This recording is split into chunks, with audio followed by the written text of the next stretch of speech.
पूजा मांडून झाली आहे. आता परत कोमल कामाला लागली. करा काम. आता लक्ष्मी माता मला लक्ष्मी देणार आहे 100%. आशिष, हा काय झालं काय म्हटलेलं? काय लक्ष्मी माता मला लक्ष्मी देणार आहे म्हणून 15,000 रुपयांचं कोलॅबरेशन आले. 15,000. हळू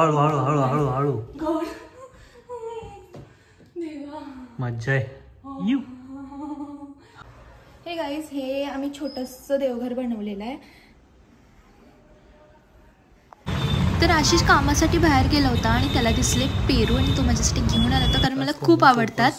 पेरू कापून घेऊन देऊया तिला. सो तो माझ्यासाठी घेऊन पेरू कट करून आला. धन्यवाद. आज मार्गशीर्षचा पहिला गुरुवार होता आणि मी दिवसभर पूजा मांडायचा विचार करत होते, पण सारखं काहीतरी काम येत होतं, मीटिंग्स होत्या. तर शेवटी मी आणि मम्मींनी असं ठरवलं की चला आपण दोघी मिळून पूजा करू, कारण आम्ही एकत्र मिळून शुक्रवारची पण पूजा केली होती. मी जाऊन देवीसाठी मुखवटा घेऊन आले, त्यानंतर मस्त असं वस्त्र आणलं आणि आम्ही तयारी करत होतो की चला आता कसं आपण त्याला सजवायचं आहे. आणि दोघींच्या पण मताने आम्ही ठरवत होतो की असं करूयात तसं करूयात.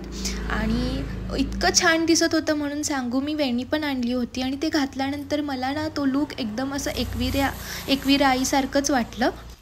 आता इथं आम्ही दोघींच्या मताने ठरवतोय की कसं करावं आणि कोणतं छान दिसेल. लांब बघ तुला कसं वाटतं. थांबलेला आणि वेणी पण छान बघू शकता, अगदी नजर लागण्यासारखं आमचं देवीचं रूप दिसतंय खुलून. इथं मग मम्मी आमच्या फोटोला मस्त असं हळदी कुंकू लावून घेतलं. त्यानंतर मी कापड्यावरती साडी घालून त्याच्यावरती आपली पूजा मांडायला सुरुवात केली. आणि आपण म्हणतो ना, कोणती गोष्ट मनापासून मागितली तर ती नक्की मिळते, तसंच काहीतरी माझ्यासोबत झालंय. खरंच दिसायला. मला असं वाटत होतं की मी नजर काढू की काय.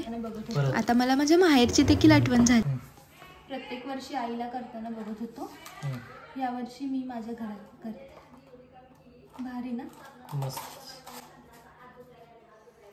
सो आधी कसं असायचं, पूजा मांडलेली असायची घरी, मी फक्त जाऊन कथा वाचायचे किंवा जाऊन ऐकायचे.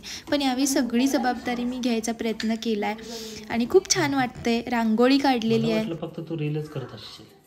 किती बाद. सगळ्यांना तसंच वाटतंय ना, तू फक्त मोबाईल घेऊन रीलच करत असशील, पण तसं नाही आहे. हे सगळं पण करतेस तू. एवढंच काय, काम पण करतेस, चांगलं जेवण बनवून घालतेस.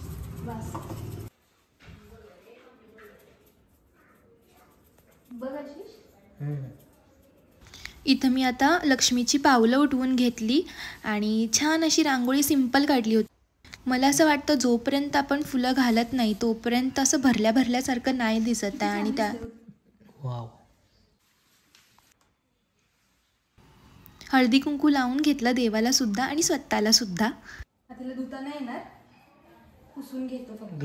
वरती तेल आहे. आमचं ठरलं होतं की सगळे घरातले असतानाच आपण कथा वाचायची. सो इथं मी दिवा लावून घेतला आणि धूप आरती करून घेतली. छान असं दर्शन घेतलं. बघा, तुम्ही बघू शकता किती सुंदर आहे. आणि कामाला पुन्हा सुरुवात केली, कारण ब्रेक माझा संपला होता. ब्रेकमध्ये आई मस्त पूजा मांडून झाली आहे. आता परत कोमल कामाला लागली. करा काम. आता लक्ष्मी माता मला लक्ष्मी देणार आहे 100%. आशिष, हा काय झालं काय म्हटलेलं? काय लक्ष्मी माता मला लक्ष्मी देणार आहे म्हणून 15,000 रुपयांचं कोलॅबरेशन आले. 15,000. हळू इतका आनंद झाला होता ना मला की बसच. हळू बस शांत. गाईज, तुम्ही ब्लॉग मध्ये बघा, नक्की बघा. मी 3 वाजता आता पूजा केली आहे आणि त्यावेळेस आशिषला म्हटलं होतं की लक्ष्मी माता मला आता लक्ष्मी देणार आहे म्हणून. आणि आता लिटरली किती वाजले आहेत माहिती आहे? 5:49 झाले. 5:30 वाजता मला कोलॅबरेशनचा मेसेज आला आहे, वर्थ ₹15,000. आणि आय जस्ट मला कळतच नाही आहे. ठीक आहे सगळं बस. मला ना शब्दच नाही आहेत बोलायला. तुला कसं वाटतंय? एक नंबरच वाटते. वाटले भारीच वाटायला लागले आता. एवढा आपण मनापासून पूजा केली ना त्याचं फळ आहे. अय्यो शपथ. डिंक चिका डिंक चिका. चालतंय. आणि काय बोलायचं का या ब्लॉगमध्ये तुला? नाही, मस्त वाटलं आज. गुरुवार, आज पहिला गुरुवार आहे मार्गशीर्ष महिन्याचा आणि चांगलं तुला मिळालं कोलॅबरेशन. तुला नाही आपल्याला. तेच तेच. चालतंय चालतंय. Yes partners partners. माझं 70% तुझं 30%. गाईज सो आजच्या ब्लॉग पुरतं इतकंच. आणि तुम्हाला हा ब्लॉग कसा वाटला हे सांगायला अजिबात विसरू नका. मी तर आज खूप खुश आहे. आणि आता आज गुरुवार पण आहे, माझा स्वामींचा उपवास आहे. सो आता मी चालली आहे स्वामींच्या मठामध्ये. आणि नेक्स्ट ब्लॉग पाहायला अजिबात विसरू नका. बाय.